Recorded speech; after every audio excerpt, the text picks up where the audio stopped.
Stormtroopers! On the double! Fire!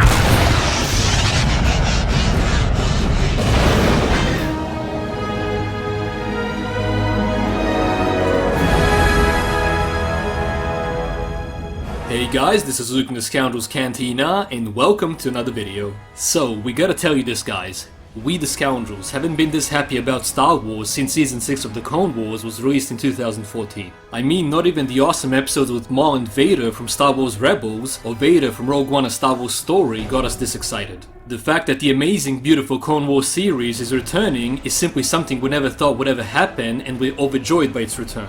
This is most likely Disney Lucasfilm's best step into the right direction regarding the Star Wars franchise by our opinion. If you love the Clone Wars, we encourage you to check out James Arnold Taylor's YouTube channel where he has a ton of Clone Wars content and many other cool things. The link will be in the description down below.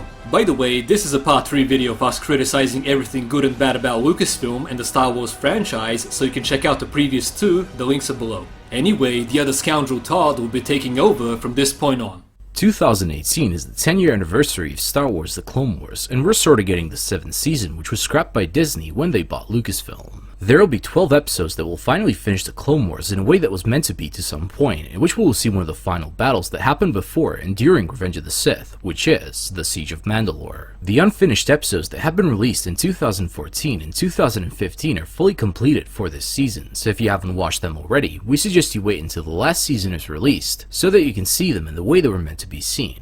So the good news is that we get to have the Clone Wars finished the way it was supposed to, but the bad news is that there were originally more seasons planned with lots of amazing storylines which we most likely will never see. For those who don't know, you can check out some of the Clone Wars stories that were released as books and comics, such as the Son of Dathomir comic, which shows what happened to Darth Maul after he was imprisoned by Sidious, as well as what happened to Asajj Ventress in the Dark Disciple novel. Now, the Siege of Mandalore story is already known to us through the Ahsoka novel, but we just want to recommend everyone evades it and sees it in the format that it was meant to be in. You should all be very careful for spoilers, because some of the stories are already known.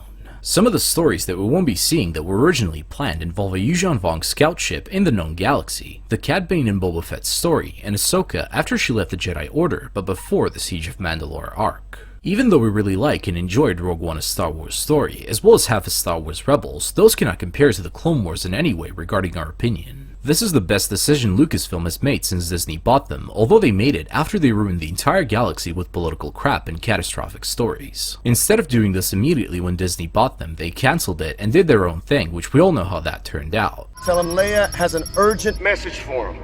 I believe he's tooling with you, sir. about his mother. The sequel trilogy being completely directionless and pointless, SJW agendas being pushed wherever possible, making content that no one ever asked for, instead of making stuff that everyone wants, and after all that, attacking the fans for not liking what they did and dodging legit criticism. Hello everybody, Boofar111 here.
After all the crap they've done, returning the Clone Wars shouldn't make up for it all. Surely it is a first step into the right direction, but they have a very long way to go. We of course know that Dave Filoni is the good guy at Lucasfilm and always was, but we're concerned that the green light was given to Dave to finish the Clone Wars only because everything else fell apart from their Star Wars stuff. The Last Jedi Abomination is the most hated part of Star Wars ever. Solo's Star Wars story flopped in the box office since no one ever wanted it, and the anticipation for Star Wars Resistance, aka Rebels ripoff, is zilch. We're afraid that returning the beautiful Clone Wars is just them trying to regain our trust, after which they're back with the same shit that they've been doing before. Until Kathleen Kennedy and the SJW Lucasfilm story group gets fired, we are not holding our breath for a real positive change. As for Dave Filoni, you're the best, and as always, you're our only hope.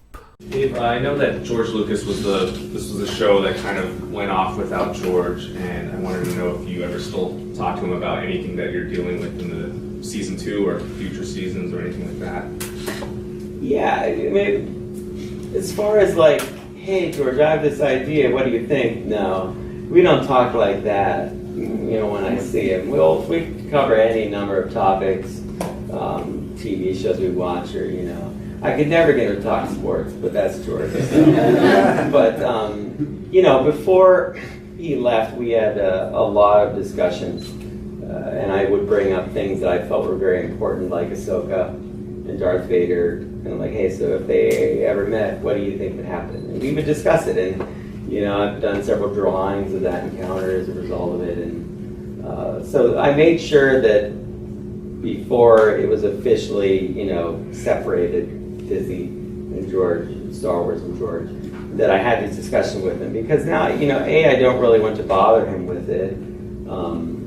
He created it. I would tell you that it's always going to be special to him and important to him. But I think that he also, you know, is excited to see what everybody does with it. I've shown him Rebels, you know, so he's seen it, and he knows that, you know, I followed the lessons I was taught as a good Jedi should. But I've expanded certain things that I wanted to do, and you know, but nothing I feel is out of accord with what he would have done.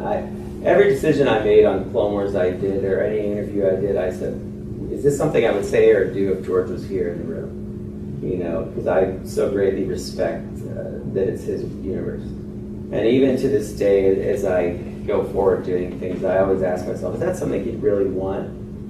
You know, the fans want all kinds of things, but you can't get caught up in that. And I'll tell you why. It's because Star Wars is so strong after so many years, and people love so many different aspects of it. You have to be careful what you're serving. So you have to always serve the story of Star Wars and characters of Star Wars.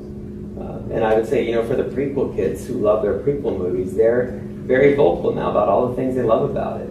And I love them too, and they get a lot of flack for prequels, whatever, I don't care. There's some of the most exciting moments in those films, and I've always been a big supporter of them, and I'm still, you know, I treat Rebels the same way I did Clone Wars, which is if it's something worth telling, I bring it in. So there's still stuff from the EU, what was called the EU is now called Legends, that appears in Rebels from time to time, the same way that it appeared from time to time in Clone Wars. It's just how we tell the stories, and George is always okay with that. So I continue. We know Clone Wars will be good because it's the last piece of George Lucas' Star Wars that we will ever get, since it was supposed to be released years ago and it came directly from him. Now we just want to touch on the fact that since Disney bought Star Wars, we have never seen such peace in the comment section like we did with the Clone Wars trailer. It was all pure excitement and agreement and love for the real Star Wars, and I can safely say that's all we need. Clone Wars is bringing people together again, even though the Disney canon, The Last Jedi, The Force Awakens, and Solo tore us all apart.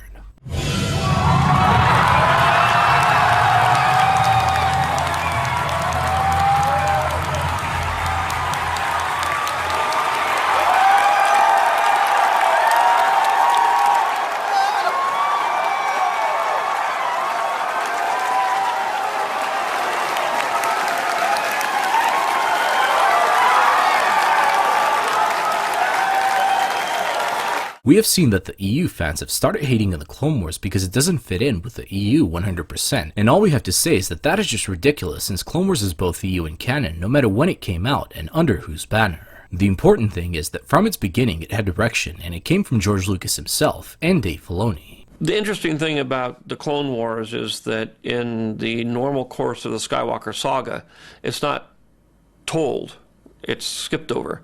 We have a little bit of the beginning in episode 2, and then we have a little bit of the end in episode 3, but we never get into the details of what happens during the war. obviously during a war there's lots and lots of stories, very exciting action, drama, heartbreak, and comedy.